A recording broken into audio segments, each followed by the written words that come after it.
Hello, IAM siblings. Today I'm here to talk to you about a recent decision of the National Labor Relations Board that reinstates long-standing law for determining when a worker's conduct or language rises to the level of removing the worker from the protection of the law. In 2020, the board issued a decision involving General Motors that made it much easier for employers to fire or discipline workers when they're involved in representational roles. So think of shop stewards, bargaining committee members, or union reps. It let employers discipline workers as long as they could claim a non-discriminatory reason. And that shifted the burden onto the workers to show that the employer's actions were unlawful. But that all changed in a recent decision called Lyon Elastomers. The board recognized that the process of collective bargaining and representation requires the frank and not always complimentary exchange of views. In other words, the board understands that labor management meetings can get heated, and worker representatives might have to use some profanity.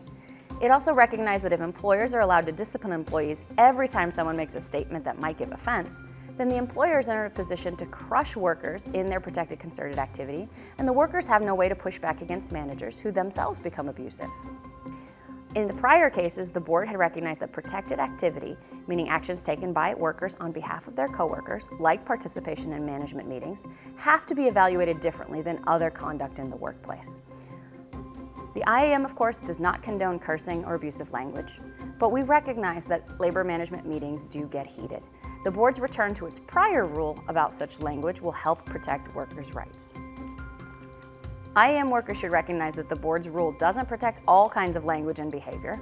It won't protect workers who get really out of hand, like by making threats, and it won't protect abusive language or behavior outside of protected concerted activity. But when things get heated during a labor management meeting, the board's new rule will prevent employers from using that heated language as an excuse to punish workers who are just engaged in union activity.